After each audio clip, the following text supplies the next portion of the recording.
Marbil, inamin na walang napatunayan si Torre para maging PNP chief. Tingnan natin. Ang sa akin lang talaga, lahat naman ng general sa atin magagaling. Magaling si Nix, magaling. Maybe nakita niya na ito yung kailangan natin for this event. Tama na. Sabi niya, si Torre magaling. At siguro ito yung nakita ni BBM kay Torre. Hindi siya as a reward because capable naman yung tao talaga. Hindi daw siya reward. Teka muna, Marbil, matanong ko. At ipapaalala ko sa'yo. Alisin natin yung pangingidnap niya kay Tatay Digong according sa abogado ni Tatay Digong at doon sa illegal na pagpasok, illegal search na ginawa nila sa KOJC. Kasi wala sa kasaysayan ng kung sino man sa buong mundo na meron kang search warrant at mag-i-stay ka doon sa lugar for 16 days kasama mo 5,000 pulis. So that is obviously public knowledge kapalpakan. Pero alisin natin yon. Kasi sabi mo nga, magaling si Torre.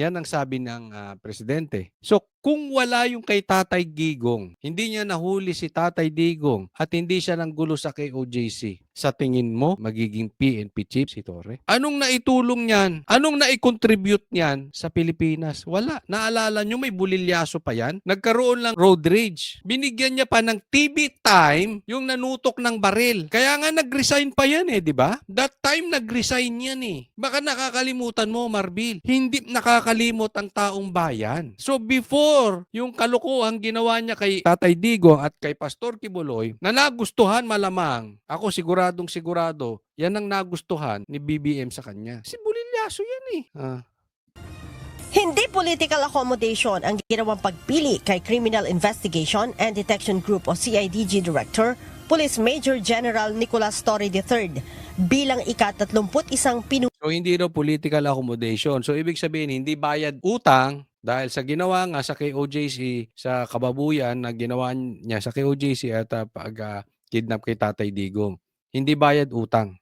Ng pambansa. Sinong naniniwala doon? Kayo ba naniniwala? Meron pa bang naniniwala doon? Ako sigurado ko kahit yung mga pilit niyang kinakampi ngayon na mga pinklawan, hindi naniniwala doon. Huwag tayo maglokohan. Sang pulisya. Ayon kay PNP Chief Police General Romel Francisco Marbil, mahusay sa trabaho, may dedikasyon at magaling na opisyal si General. Mahusay sa trabaho. Ano ba yung mahusay sa inyo? Pag sinabi ng presidente, kahit illegal, gawin mo. Kung ganun siguro ang definition nyo, posible. Dedicated? Posible. Dedicated siya Kahit illegal ang utos ng presidente, gagawin niya. Torre. Magaling si Nick, he can decide, he can do. So yun sasabi ko. Magaling siya kasi pag nag-decide siya. Totoo naman, ako sang-ayon ako dyan. Kasi sinabi niya, Attorney Torreon, papasok kami dyan sa ayaw at sa gusto nyo. Sa madaling salita, kahit illegal tong gagawin namin, hindi ito ang panahon para tayo magtalo. Sinabi yan ni Torre, hindi ito ang panahon para tayo magtalo. Papasok kami sa ayaw at sa gusto mo. Ganyan din ang sinabi kay Tatay Digong. We will do this the easy way or the hard way. Diba? Dedicated siya. Basta, kahit mali, kahit illegal, gagawin namin. Ito yung mga pulis pulpul na ang laging hawak sa presinto ka na lang magpaliwanag. Ganun po, yun. Ganyan ang ibig sabihin ni Torre. Kaya nga meron na tayong warrant of arrest. Meron na tayong search warrant para hindi puro lagi may gagawin kang kagaguhan para papatayin kita sa presinto ka na magpatliwanag. Parang ganun Lahat na lang pwede mong gawin kaya nakakatakot to. This is something na kahalintulad ng martial law. Gagawin na lang nila lahat, saka ka na magpaliwanag. Doon ka sa presinto, magreklamo. Partly, but mostly because of the leadership. Yun ang leadership na kailangan natin ngayon. And I guess that's a good decision na ginawa ng presidente natin. Sinabi pa ni General Marbil, nasa prerogative ng Pangulo ang Inamin naman natin, nasa prerogative ng Pangulo kung sinong pipiliin yan. I agree na papagkatiwalaan niya. Kaya lang, it shows na anong merong puso to si Marcos. Karapatan mo kung sinong pipiliin mong PNP chief. May kasabihan na ano yung nasa loob, yun ang sinasabi ng isang tao, di ba? Pag ang isang tao mahiling magbangkit patungkol sa, halimbawa, mahilig siya magbangkit patungkol sa kotse, mahilig yan sa kotse. Mahilig yan magbanggit patungkol sa gym, mahilig yan sa gym. Yung pag-appoint mo ng PNP chief kay Torre, karapatan mo yan, pero pinapakita mo rin kung anong nasa loob mo. What is important to Marcos is not the Filipino people. What is important to Marcos is to defeat Duterte. Yun eh. Ano yung binalik niya? Remulla Brothers. Sino PNP chief? Torre. Itong mga personalidad nito, lantarang kumalaban sa Duterte. Yaan po ang laman ng puso ni Marcos. Yaan ang karakter ni Marcos. Pili kung sino ang pinagkakatiwalaan niya para manguna sa PNP. It's the prerogative of the president, but ang sinasabi ko lang, magaling po yung tao. Karapatan to ng presidente, magaling yung tao, pero Magaling po yung tao. Pagka nandito ka sa Chief PNP, hindi yung anong na-contribute mo eh. How you will lead the big organization. ayun. Pag nandito ka, parang sinasabi niya kay Torre, wala ka napatunayan. Wala ka pang nakocontribute. Leadership lang. Yan ang sinasabi natin kay Torre. Wala yang kontribusyon sa society natin. Bagkos ginulo pa nga niya ang society natin. Even kay Barbilo, hindi niya diniretso. Di ba? Parang sinasabi mo, halimbawa, bigyan ko kayo ng ano. Ako'y may kaibigan. Alam mo, dito sa ating grupo, hindi naman importante kung ikaw ay pangit o pogi. Ang importante dito, mabait. Diba? Ganun na sinasabi nito si Marbil. Hindi naman importante dito yung na-contribute, yung leadership. Diba? So, pinaamin niya na wala pa talaga napapatunayan. And I agree with you, Marbil. Wala talaga napapatunayan ito. Isa lang ang napatunayan ni Torre. Kung sinabi ni BBM, hindi mababali. Ang utos ng hari, hindi mababali. Yan lang ang napatunayan ni Torre. Excuse for my words sa mga may edad na dito at sa mga batang manunood. Wag po kayong ma-offend. Pero himod puwet lang ang alam ang kontribusyon ni Torre. And I guess that's one factor na nakita ng presidente natin na General Torre can lead the Philippine National Police, the 232,000 Philippine National Police. Nang tanungin si General Marbil kung ano ang maipapayo niya kay General Torre matapos na maapektuhan ang buong organisasyon sa bashing mula sa mga netizens, bunsod ng pag-aresto nito kay dating Pangulong Rodrigo Duterte. Ito ang naging sagot ng general. Kahit anong mga trabaho na, kahit hindi naman yung former press, kami talaga nahaharas eh. Kahit sinong hulihin mo, talagang yung mga pulis namin, they're being harassed. Ay, no, bakit ganon? Teka muna. Ano daw maipapayo niya kay Torre?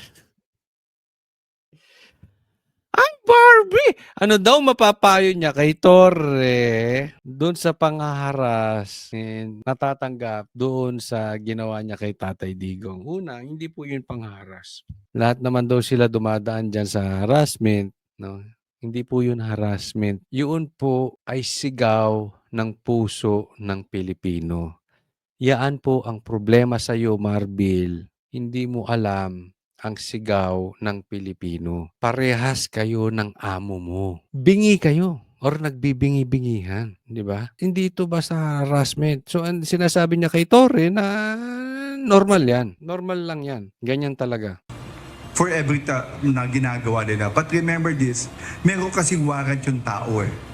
So we have to help yung PCTC to serve the warrant. Hindi. Excuse nyo yung warrant na yan. Wala pong jurisdiction ng ICC dito.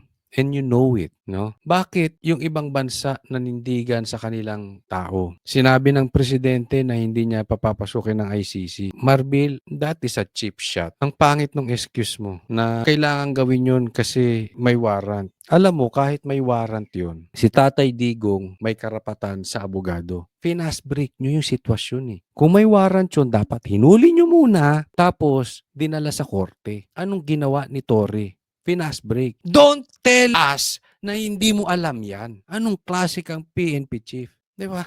Doon nagka-problema. Sa libing natin may warrant. Halimbawa, isang tao may warrant. Di ba? May karapatan yung tao ipagtanggol ang sarili. Meron tayong due process eh. Minadali ninyo. Ano bang nangyayari sa inyo? Yun lang naman po yung katutan. Kung nabash, it's part of ng trabaho natin.